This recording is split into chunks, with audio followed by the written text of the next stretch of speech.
Good morning, good afternoon, or good evening, depending on where you are in the world. My name is Julio Godinez, and welcome to today's DevOps.com webinar, RESTful APIs, how to consume, extract, store, and visualize data with InfluxDB and Grafana, brought to you by InfluxData. We have a great webinar for you today, but before we get started, I need to go through some housekeeping announcements. Today's event is being recorded, so if you miss any part of the webinar, you will be able to access the recording for on-demand viewing. We will be sending out a link to access the webinar on demand, or you can visit devops.com/webinars.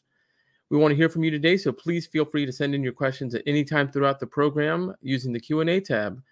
We also encourage discussion by using the chat tab, so let us know your thoughts or just say a quick hello. If you look in the handout section, you'll find two links that will take you to a Try InfluxDB for free page and a Veeam software case study page, as well as the slides for this presentation. So feel free to check that out. Finally, stick around until the end because we are doing a drawing for 4 $25 Amazon gift cards, so stay tuned to see if you're a winner. Joining me today is Jorge de la Cruz, Systems Engineer, Veeam Software. And with that, I'm going to put myself on mute, turn off my camera, and let you begin. Thank you so much, Julio. Can you hear me okay? All good? Yes. I hope, yes, perfect. That's nice. So yeah, welcome guys. My name is Jorge de la Cruz. I work as a systems engineer at Veeam Software. And if you want to hear more about Influx Data, Grafana, or a lot of things that I keep writing, you can find in jorgedelacruz.es in Spanish or .uk for English content. I've been doing a lot of these dashboards around InfluxDB and Grafana for a lot of years, and all that step by step, I just wrote them on these two blogs in English and in Spanish, so you can find that information over there. So, what are we going to learn today? Hopefully, it's going to be like a good learning experience. Just a few steps. It will be an introduction and a quick overview of RESTful API itself. Then it will be the components and a diagram of the how to monitor any RESTful API, absolutely anything that it exposes a RESTful API, how to the components. We're going to do a deep dive in the Swagger, and I'll explain it to you later on what is Swagger. We're going to do a deep dive on Bash Shell and JQ. It is a deep dive, but it's not that long in terms of time because, of course, we have around 40 minutes together, so I'll try my best. And finally, we have a deep dive on InfluxDB 1.x queries using Grafana as a dashboard system. Just as a quick comment over here, the InfluxDB 1.x, I think it is end of life or at least end of support at the end of this year or early next one. I think it's end of at the end of this year. So I think at some point I need to update all of this to InfluxDB 2.x, and I'll recommend it to you that. But today is still 1.x. So let's start with all of this. It's the problems that I've solved by choosing time series databases. Just wanted to quickly touch upon this this sort of problems or challenge, more than problems, challenge that I've solved. The first challenge that I solve, it's the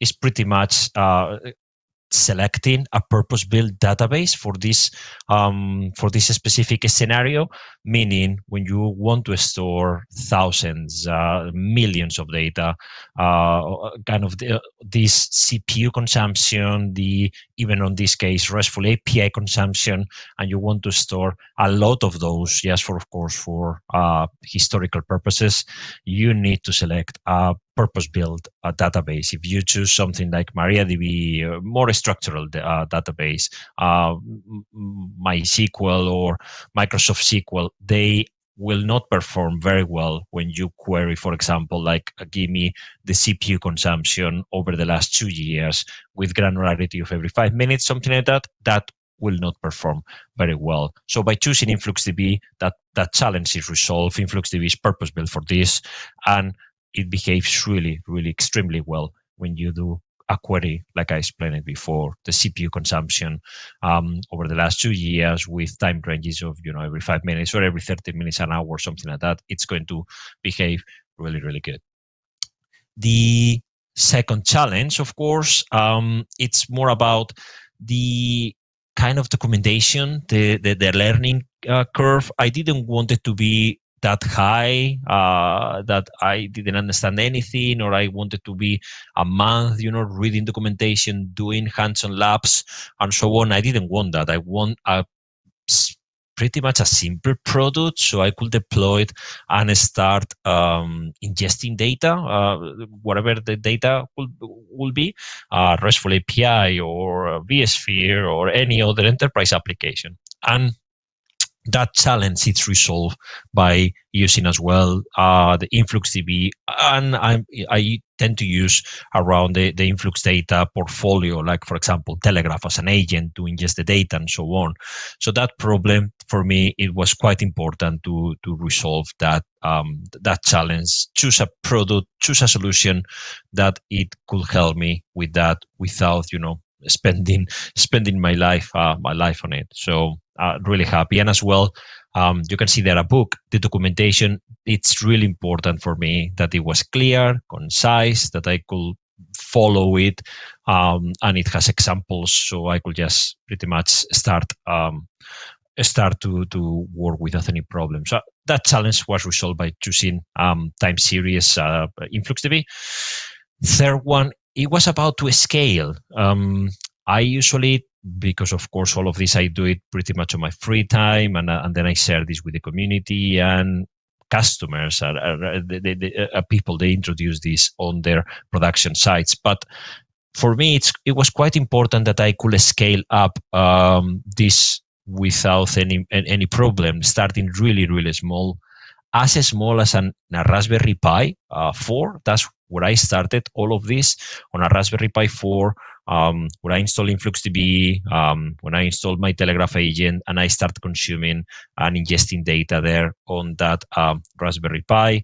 Then later on, I moved it into like a virtual machine with more CPUs, with more RAM. But that's the flexibility I'm talking about, that you can start really small. You can migrate later on to something bigger, like a data virtual machine with more resources. You can of course migrate into the Influx cloud, where you don't need to worry about that scalability anymore, because of course you are consuming it as a service. So that it's really important for me, that I could scale, start really small, and then move up as I needed. The fourth challenge that I solved, it was about getting or having the ability to create gorgeous dashboards, amazing dashboards, beautiful dashboards that they could be really flexible, where I could put a pie chart where I needed a pie chart, where I could put a table where I needed a table, a time series, anything really. And that I solve as well by choosing Grafana. So that we are going to see some of those examples later on. Finally, the challenge, or something that I solved, is I wanted to be this whole solution kind of be open source, and the open source, it always allows you first to take a look at the code if you are really versatile and good with the coding. But second, you could always collaborate, see on GitHub what are the issues, try to improve, or just make some comments on those issues, which they are public. Nothing is kind of hidden on some hidden Jiras or something like that.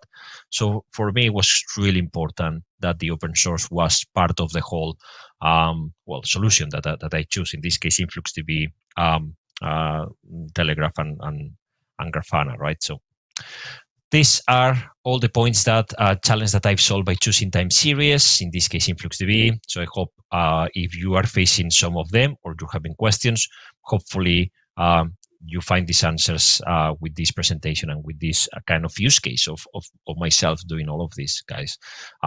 Just put your comments or your questions on the chat. We'll discuss that later on. Okay, let's move into a quick introduction and quick overview of a RESTful API. From 0 to time series. It's going to be extremely basic, and then we're going to move more into later on into the deep dives. What is an API? I'm pretty sure that you know it already, but anyways, the application programming interface, that's what it means, API. And I think this example, I found it on the internet. I think it was presented at some AWS code event or something, I think. So just think of an API as a waitress. You have a menu and you select some food. The waitress takes the order to the kitchen, who prepares the food, and the waitress delivers the order to your table. You never speak directly with the kitchen. The kitchen never speaks with you directly. You always do it through that waitress. So the API, it will be that. So you just request something to the server, and the server will give you the response back. That can be, if I move, I'll move later, and I'll explain it to you more about the APIs. Think quickly, a world without an API. So a world without an API. Remember all the good old days when we could travel and do, book the holidays and everything.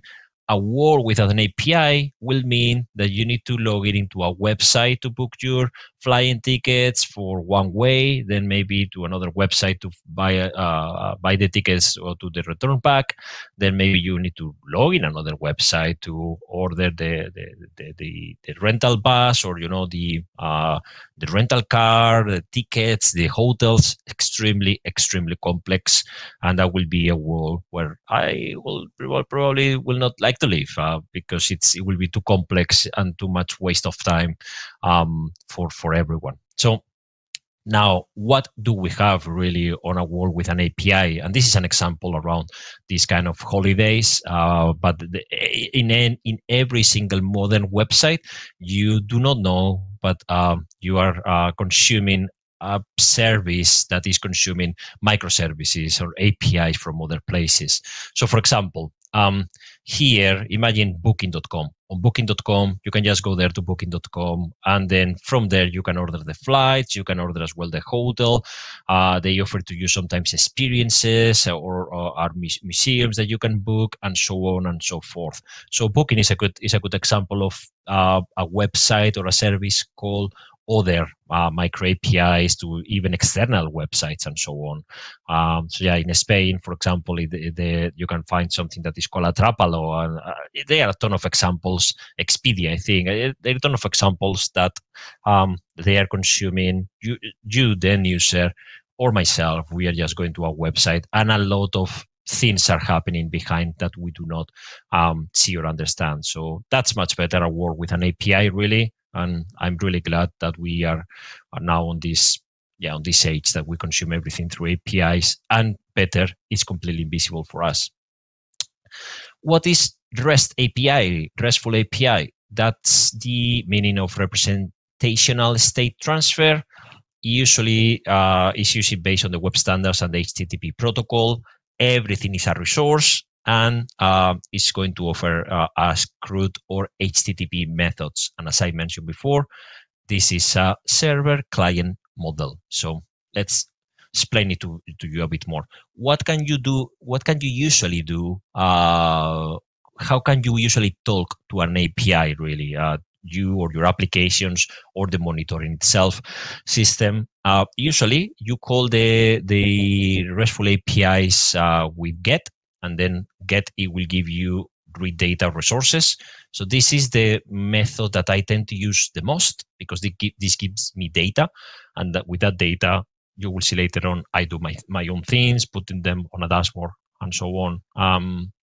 But you can do more stuff around orchestration. So you can post that will create the data or resources. You can delete data or resources if the API allows you to.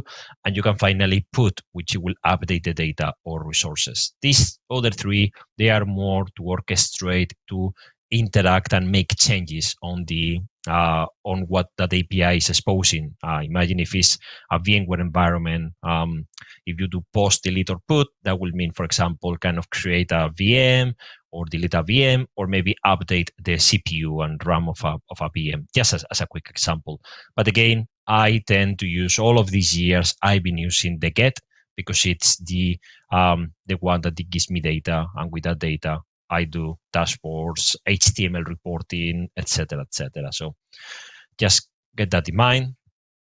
Now, of course, because we're using HTTP, and if you had been long enough using HTTP, you will remember usually the 404 when you try to get a website and you just receive that 404 error. So the APIs, they will give you exactly the same codes, because at the end, you are querying an HTTP or HTTPS resource. So if it's 200, it's successful and it's good. If you get 300 something as an error after you run the query, means that it has been redirected, and well, the 404, for example, it does not exist, and 500 or 500 something, it will be a server error. So that are the responses that a REST API it will respond you to back.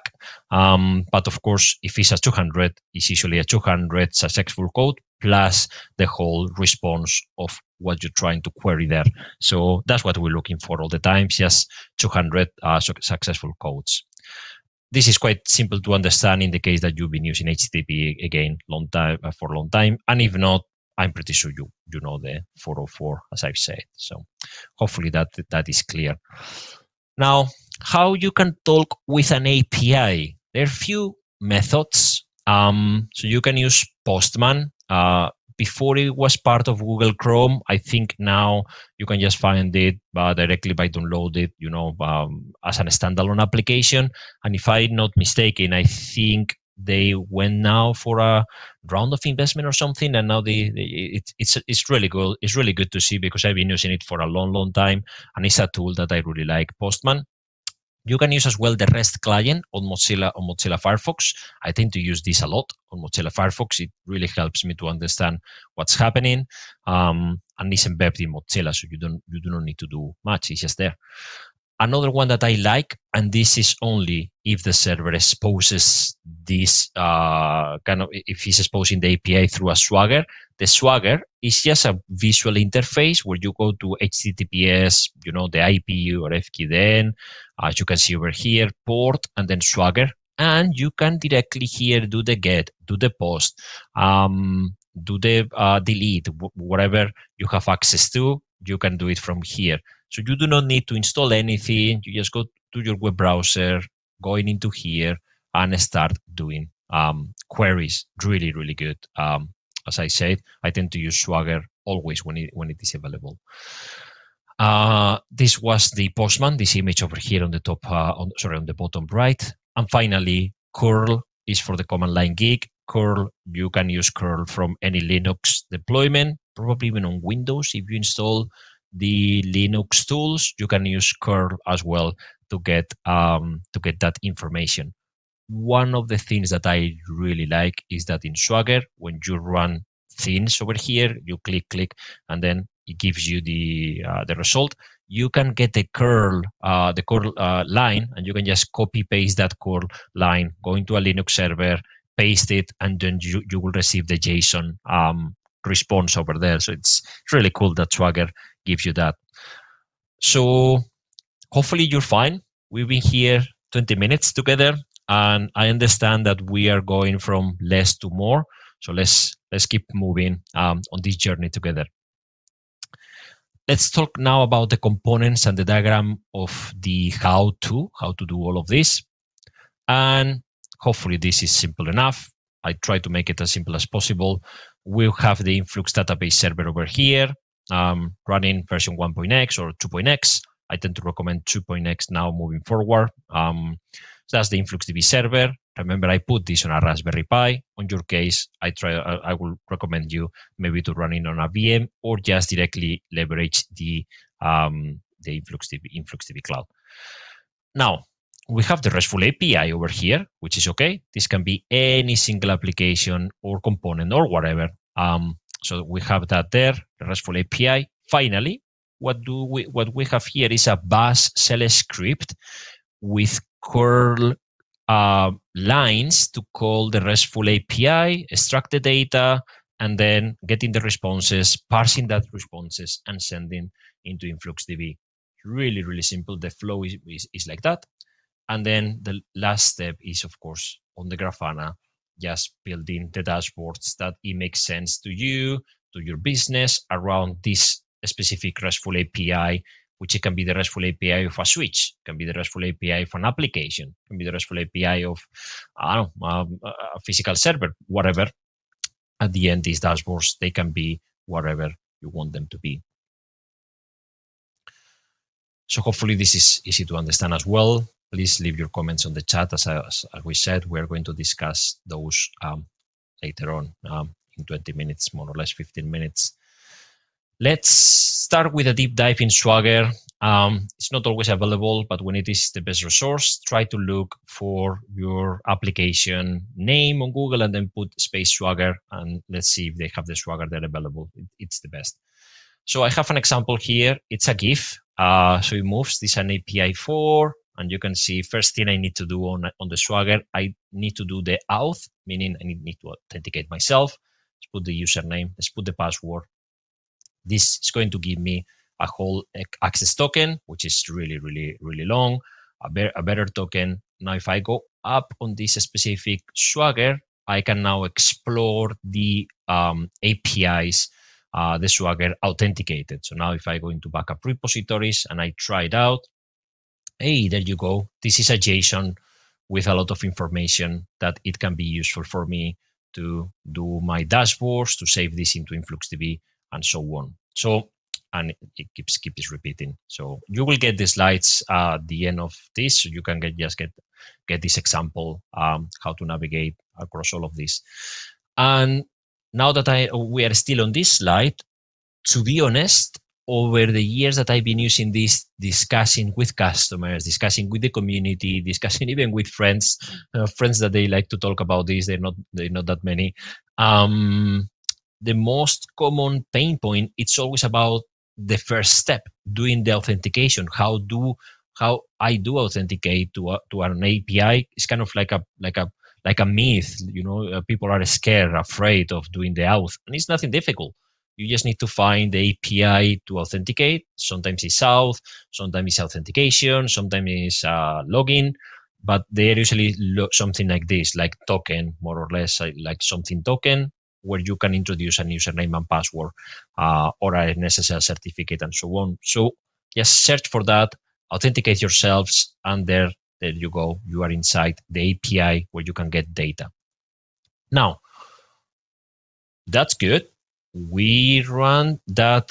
We did authenticate ourselves. We run the whatever API we wanted, the endpoint, in my case, the backup repositories, and it gave me a JSON with a lot of stuff here, like the object storage cache path, the encryption key is out of sync, capacity bytes, lot of things that sometimes might be useful for me, sometimes it might not be useful. I don't want this to put it anywhere on the dashboard because it's not useful. So I only want storage, object storage ID, the cache path, the capacity, free space ID and name. That's the most critical stuff for me. How we can take just a specific this part from this whole JSON. Now we jump into the JQ. JQ, if you know a bit of Linux, is kind of a set, and if you don't know anything about Linux, JQ is going to be a JSON parser. So you can just, from a whole JSON that can be as really big, you can say, I just want this, this, and this, and save it later on into variables. I'll show you that in a minute. So remember that image and remember what I wanted to get out. So from the whole JSON, I just wanted the object storage ID, the cache path, the capacity bytes, free space bytes, ID, and name. So I do JQ, and by the way, if you go to jqplay.org, or here is missing a G here, or you can just paste your results of the JSONs and then put here the filter, and the filter is going to tell you, hey, okay, I filtered you all of these things, and I'm going to give you what you just told me. So you can see now with this data, as you can imagine, I just save this data into variables in Linux, and that's it. So it is as simple as that. Doing the auth, do the query gives you a lot of data, parse that data, and then finally save this into variables that you write into InfluxDB. So that is kind of the secret sauce of all of this that we're doing. putting all of on this on a bash shell script. My scripting or my developing skills, they are not good at all. So I've done C++, 6 months course and a PHP long time ago, or probably around 16 years ago, more or less. No, it can be more. It can be probably 20 years ago. And with that, I keep doing my bash shell scripts extremely basic based on that training from that 20 years ago.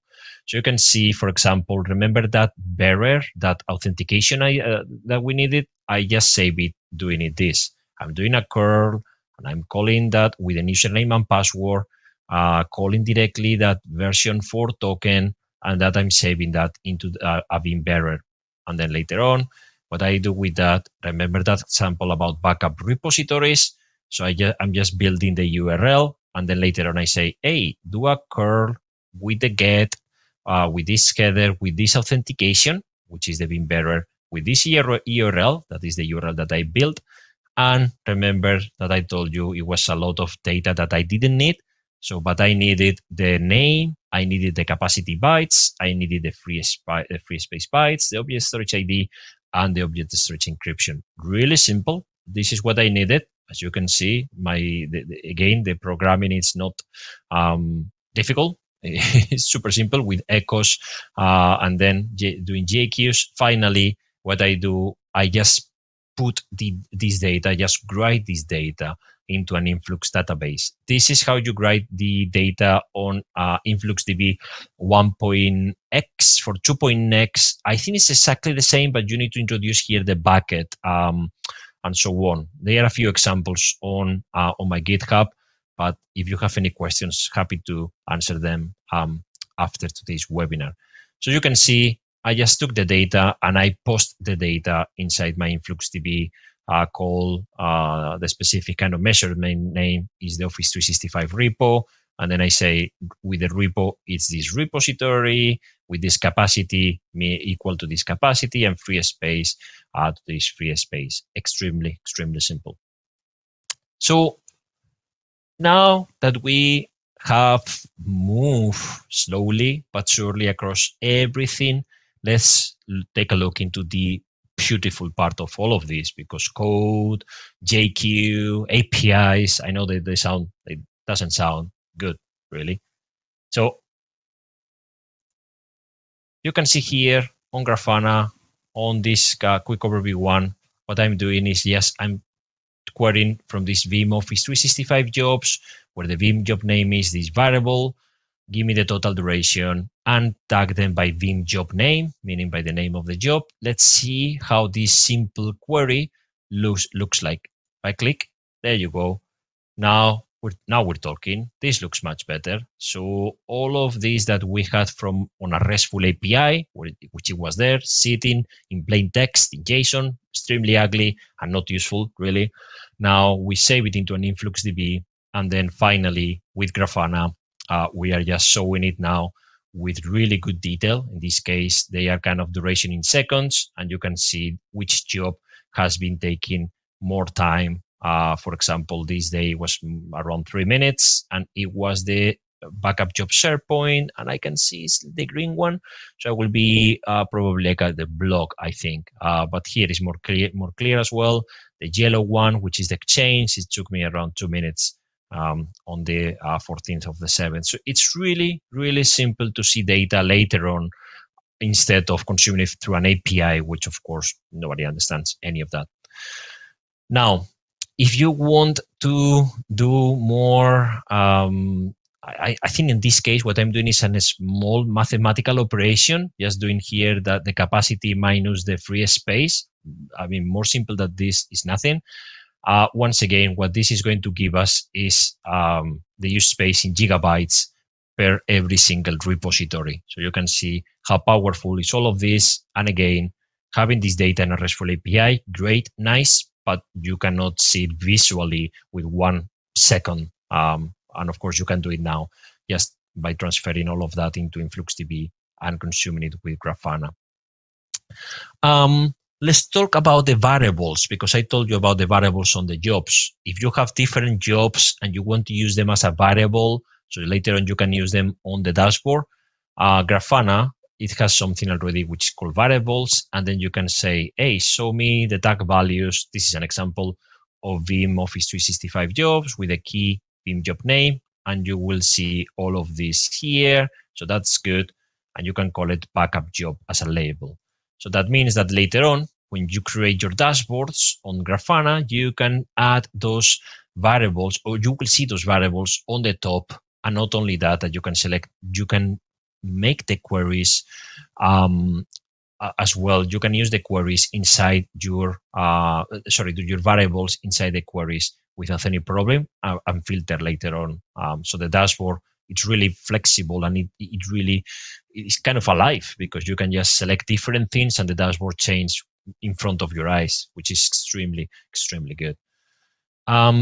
This is another example of, this is a product which is called Veeam Backup for Azure, which of course is really important because it does protect the resources that we have, the Azure VMs, the Azure SQLs and everything. It's good. But I thought that with the API, why do not put with that API something extremely useful? For example, I know the VMs that are protected, and I know through the API the VMs that are not protected, that they don't have any protection. So I decide, okay, what if I take those VMs that are not protected, and I know in which region they are because the API is telling me? Why don't I translate all of that into a visual map? So I do not need to see a table, which it will be good to see a table. That's good. But why not seeing it in a visual way with the tools that we have at our fingertips, and they are especially open source like Grafana and InfluxDB. So that's what I've done. I just take that RESTful API, put it in InfluxDB, and when I have everything in InfluxDB is where kind of, I don't know how to say, pretty much where, where you Picasso moment, or, you feel sometimes like a painter, or, Michelangelo or something. You just feel that you have the full power on your hands, that you can build anything that you like with the data. So that's what I've done. I just put this map. I just put here like a pie chart, nothing fancy, but useful as well. And finally, I just put here a table with what is unprotected. And once again, I usually tend to like the job duration with bubbles here on time. I don't know, that might be me. And finally, the job historical information as well on a table. That's an example of what you can do from what it was a fully test API, transfer it into something that it might be useful for you, for your business, for your customers, for the community sometimes, because you never know who is going to use this at the end. I built this, and I know Veeam customers are using this. I know that the Veeam community is using this, so it's good. I just made it on the free time, so it's always good to be creative. This is a dashboard for another product, which is called the Veeam Backup for Office 365. As you can imagine, the protection of Office 365, quite important, really good. The product, it's top notch, and it has a RESTful API. It does not have any monitoring today at all, other than the job result on the interface, but it's quite basic. So I decided once again, okay, let's take the API, which is extremely feature rich and really, really vast with a lot of things. Let's take all of that, let's put it on InfluxDB, and then after on InfluxDB, you could see that my creation moment, it was like, okay, now let's put by the different jobs with the success or the result, warning or error, and as well, let's see the items that have been processed when a restore operation happened. Once again, really tailored to this specific use case or to this specific application, but it's just to give you ideas, to give you thoughts, to give you tips for your own dashboards themselves. And this is another example, but with application called Veeam Enterprise Manager, which exposes a really, really big API. Once again, I thought that it was quite important, and this is not in the product, a quick overview to see which backup jobs or even VMs, which VMs, the latest result of the VM, if it was successful, if it was a fail, or if it was a warning, even with a granularity of per VM. So I do not have it here, I think, but if you keep scrolling on the dashboard, you will see the per VM option on here. So if you have 100 VMs, and you see 100 green squares, then means that everything is good. If you see something red, you are going to see the name of the VM quickly, and you can take action. And once again, an example of what you can build and do. This is the other part of that Enterprise Manager dashboard. And once again, you can see my usual bubbles with time. And then you can see something here with tables. Sometimes tables are good, but again, if you are seeing a dashboard, usually with visual things, the tables, they usually don't get that much attention, to be honest. So try to make them as visual as possible, but that the visual information is useful, of course. Finally, I wanted to mention that if you do not want to save the data into an Influx database, meaning you have a RESTful API, and from the RESTful API, you want to show it directly in Grafana. I do not tend to like that because the Grafana JSON API plugin, which is extremely awesome, is going to query that RESTful API all the time. You know what I mean? So if you try to do a big query, Grafana is going to try the big query against the RESTful API itself. The RESTful API might give you like a timeout. The RESTful API might impact the production service itself, depending. And at the end, if the RESTful API, you lose the RESTful API and you wanted to check, let's take a look of the performance over the last 5 minutes or 10 minutes. You know what? You don't get any information because, of course, the RESTful API is down. So what I tend to like is RESTful API, save all the data to InfluxDB, and then from InfluxDB, which is, of course, super resilient, then the Grafana is querying that data from there. But again, if you want to just have less moving parts, just RESTful API and Grafana, just use the JSON API plugin by Marcus Olson.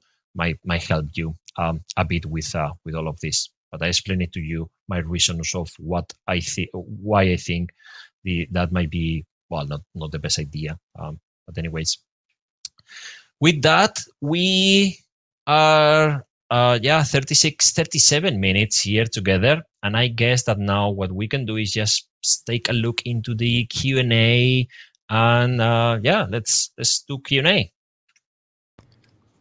Excellent. Yes, we do have a couple of questions submitted, but just as a reminder that if you do have a question for Jorge, you can submit them in the Q&A tab. First question, are you using a time series database today?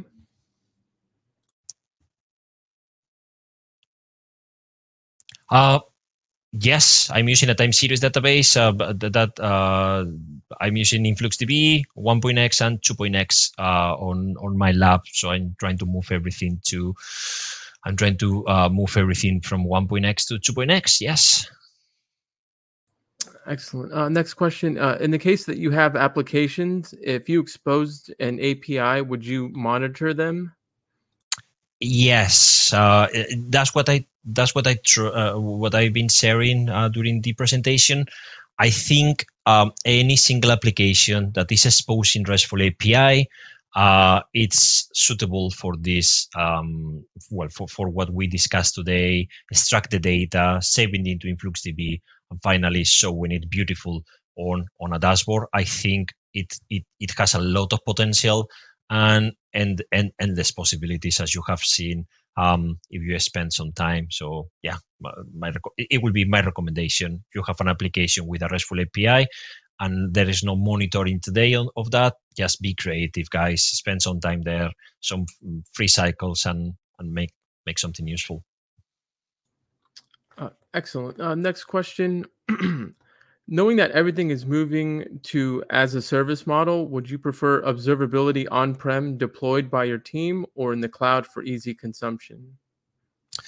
That's a good question. I'm curious to see what the audience, the rest of the audience wants. I don't know, they're doing. If it was about myself, because I have my lab environment and I have the servers, I mean the horsepower at home, and because InfluxDB you can start really small, like from a Raspberry Pi, I would prefer it to deploying it myself, but I understand that if you're deploying this more seriously into a big team and you do not have that moving parts internally or even infrastructure anymore, I will probably 100% leverage the Influx cloud because a few clicks you have your InfluxDB there up and running. That's my answer.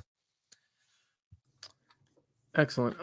This question seems a bit specific, but is time series DB the best choice for self-driving car algorithm?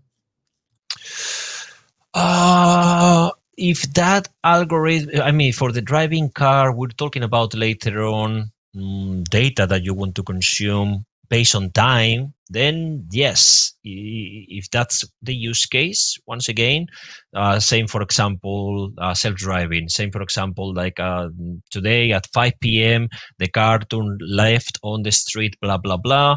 And if the car speed was this, the city was that, the country was that, you know what I mean? If it's actions that the self-driving car has taken over a period of time, I will say absolutely, because it just makes sense and you will be able to store millions and millions of them. Yes. Excellent. All right. Last question I see here. Do you think time series can be the best model for complex surgery operations for monitoring, such as blood pressure and changes of all body reactions? Oh, that's another good one, a specific one. I will say that yes, because especially all of those things that we just mentioned, like blood pressure, change of all body reactions, and everything, they are tied to time, right? To a specific minute or second. So I'll say that this perfectly fine, and it will be probably one of the best use cases. Yes, because at every second you will want to monitor multiple measurements there, like the blood and everything. So yeah, that's time series. It will be a really good use case for that specific question. Yes. Great. All right. Well, I'm not seeing any questions for now. So we do have time if you have any. For now, I will remind you that today's webinar has been recorded. So if you missed any or all of the webinar, you will be able to watch it again. We will be sending an email with a link to access the webinar on demand, and you can also find it on devops.com. Just look in the on-demand section in the webinars page, and you will find it there. Also, I did mention at the top of the hour that we were going to have a drawing for 4 $25 Amazon gift cards. So I'll announce those for now. The first winner is Ansgar F. Congratulations. Our second winner is Jane C. Congratulations, Jane. Our third winner is Joseph C.